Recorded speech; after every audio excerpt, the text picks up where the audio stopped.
अस्सलाम वालेकुम दोस्तों, इस वीडियो में हम आपको बताएंगे आपके लिए कुछ ज़रूरी और अहम सबसे इम्पोर्टेंट अपडेट सऊदी गवर्नमेंट की तरफ से। क्योंकि सऊदी में अगर आप अपना अभी सफ़र करते हो या सऊदी से आप अपने देश में जाते हो तो वहाँ पर अगर आप रुक जाते हो तो उसके बाद में अगर आपकी कंपनी बंद हो जाती है तो आप क्या कर सकते हो। इसके लिए सऊदी मंत्रालय की तरफ से क्या बताया गया है, मतलब अगर आप छुट्टी पर जाते हो और बाय चांस आपकी कंपनी एक तरह से बंद हो जाती है तो आप सऊदी जा सकते हो, नहीं जा सकते हो, इसको लेकर अभी एक नई अपडेट दिया गया है। इसके साथ सऊदी अरब में अगर आप रहते हो और जो छुट्टी का टाइम है वो 1 साल में आपको कितना मिलेगा, इसके साथ आपको छुट्टी का पैसा भी अब मिलेगा। तो यहाँ पर आपको पैसा किस तरह से मिलेगा, कैसे मिलेगा, कितने दिन का मिलेगा, कितने दिन छुट्टी आपको मिलेगी, किस साल में क्या-क्या छुट्टी मिलेगी, इसके बारे में पूरी डिटेल में हम आपको बताएँगे। इसके साथ सऊदी अरब से अभी 8 कंट्री के लिए वीज़ा भी स्टार्ट किया गया है, इसका आवेदन भी शुरू कर दिया गया है। तो और भी कुछ अपडेट है, वो अपडेट इस वीडियो में आपको बताएँगे। आप ज़रूर इस वीडियो को पूरा देखिए ताकि आपको पूरी जानकारी मिल जाए। दोस्तों, जैसा कि आपको भी पता होगा कि अगर आप सऊदी में मौजूद हो तो आपका जो निवास है वो सऊदी नागरिक यहाँ पर रद्द नहीं कर सकता है बिना आपकी मर्ज़ी से। अगर करता भी है तो आप जो है इसके लिए जो लेबर डिपार्टमेंट है उसमें एप्लीकेशन भी दे सकते हो।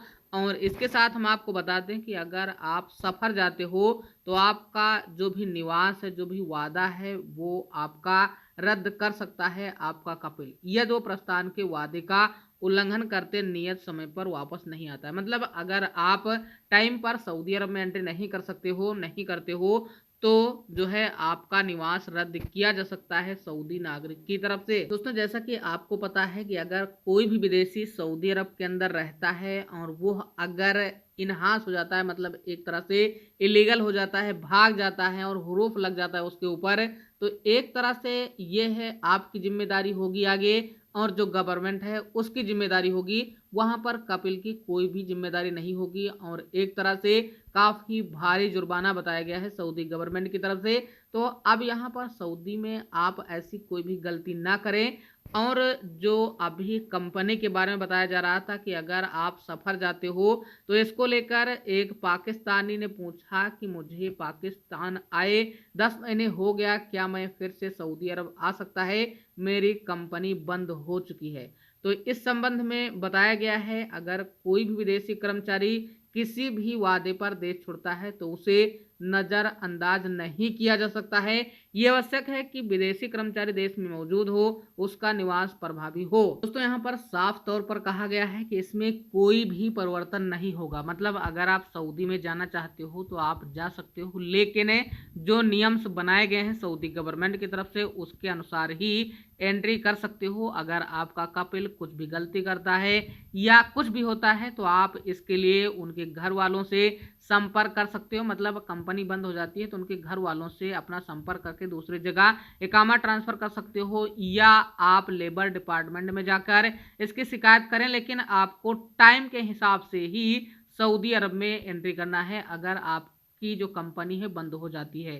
तो ये आपको ध्यान रखना है कि टाइम के हिसाब से ही सारा कार्य होगा सऊदी गवर्नमेंट की तरफ से। इस तरह से कुछ अपडेट के अनुसार बताया गया है। दोस्तों, अगली अपडेट उनके लिए है जो लोग सऊदी अरब में किसी भी कंपनी में काम करते हो। अगर आप कंपनी में काम करते हो तो यह आपको जानकारी होना चाहिए कि अगर आप 1 साल बिता चुके हो तो आपको छुट्टी मिलेगी या नहीं मिलेगी। अगर मिलेगी तो कितने दिन की मिलेगी। तो यहाँ पर साफ तौर पर सऊदी अरब के मानव संसाधन और सामाजिक विकास मंत्रालय की तरफ से स्पष्ट रूप से कहा गया है कि अगर आप सऊदी अरब में रहते हो, 1 साल आपका पूरा हो जाता है तो आपको पूरी की पूरी 21 दिन की छुट्टी मिलेगी और इसको 30 दिन के लिए यहाँ पर एक्सटेंड भी किया जा सकता है। तो ये पूरी तरह से अपडेट के तहत कहा गया है। इसके साथ आगे कहा गया है कि अगर आप सऊदी अरब के अंदर एक ही जगह, मतलब एक ही कंपनी के अंदर 5 साल या 6 साल इस तरह से कार्य करते हो तो आपका जो भी यहाँ पर वेतन है उसके अलावा आपका जो बाकी पैसा है, मतलब जो यहाँ पर छुट्टी का पैसा है वो भी आपको मिलेगा। आप पूरी तरह से हकदार हो। 5 साल तक आपको लगातार एक ही जगह कार्य करना होगा तब इसका आपको फायदा मिलेगा। तो ये आपको ध्यान रखना है। दोस्तों आगे ये कहा गया है कि अगर आप सऊदी अरब के अंदर 1 साल बिता लेते हो तो आपको छुट्टी पर जाना चाहिए, इसका आनंद लेना चाहिए और ये पूरी तरह से आपको करना चाहिए। इसके साथ अगर आप यहाँ पर नकद लेना चाहते हो तो यहाँ पर नकद लेने की अनुमति नहीं दी गई है। लेकिन यहाँ पर जो छुट्टी है उसके दौरान अगर आप कार्य करते हो तो यहाँ पर ये कहा गया है कुछ अनुपात के तहत, मतलब कुछ नियम के तहत, यानी आपको छुट्टी के साथ वेतन भी आपको मिल सकता है। जो छुट्टी का वेतन है उसका भी आप हकदार हो, लेकिन जो छुट्टी है उस दौरान अगर आप कार्य करते हो तो यहाँ पर पूरी तरह से मान के चलिए कि आप सऊदी अरब के अंदर साल के बाद लगभग 21 से 30 दिन के लिए छुट्टी 1 साल के अंदर ले सकते हो। दोस्तों अगली अपडेट वीजा को लेकर है। सबसे पहले मैं आपको बता दें कि अगर आप इंडिया, पाकिस्तान या कुछ इस तरह की कंट्री से हो तो अभी जो गवर्नमेंट की तरफ से आदेश दिया गया है उसके अनुसार आप जो है नया वीजा ले सकते हो, सऊदी अरब में एंट्री भी कर सकते हो। लेकिन यहाँ पर जितने भी वीजा आपको मिलेंगे वो अनुबंध के तहत ही मिलेंगे, मतलब जिस तरह से पहले वीजा मिलते थे उस तरह से आपको अभी वीजा नहीं मिलेंगे। कुछ डिफरेंट तरीके से, जिस तरह से कंपनी से लोग लेते थे उस तरह से वीजा मिलेंगे। अब यहाँ पर बीच में ये भी हो सकता है कि जो आपका वीजा देने वाला हो वो कंपनी का हो, इस तरह से हो सकता है, या कोई फ्रेंड भी वीजा लेकर आपको भेज सकता है, कुछ इस तरह से हो सकता है। तो ये आप जो है जरूर क्लियर कर लें। लेकिन यहाँ पर जो वीजा है वो लगभग सभी कंट्रियों के लिए जारी है और बाकी कुछ कंट्री थी उनके लिए भी अभी आज आदेश दे दिया गया है।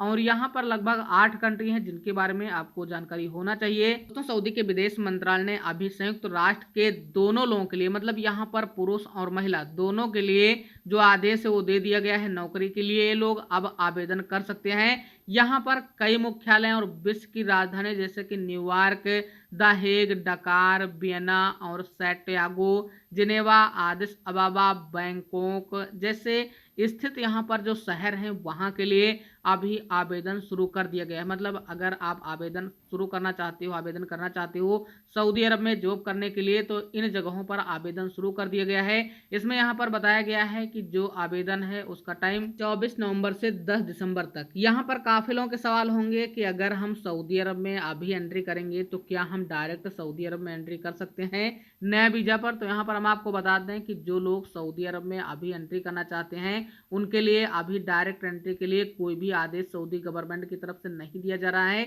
और यही बताया जा रहा है सवाल पूछने पर कि जल्द हम आपको अपडेट करेंगे जैसे ही स्टार्ट किया जाएगा डायरेक्ट एक्सपर्ट या अजनबियों के लिए फ्लाइट। यहाँ पर जो कंपनी में काम करते थे जिनका वीजा इशू किया गया था वो लोग यहाँ पर डायरेक्ट एंट्री कर सकते हैं, उनके लिए आदेश किया गया था। लेकिन उन लोगों को होम संक्रोध में रहना होगा, ये भी गवर्नमेंट की तरफ से क्लियर कहा गया था। क्योंकि सऊदी में अभी होम क्वारंटाइन के लिए काफ़ी सेंटर के लिए जो आदेश है वो किया गया है। तो यहाँ पर काफ़ी लोग सऊदी अरब में डायरेक्ट भी एंट्री कर रहे हैं।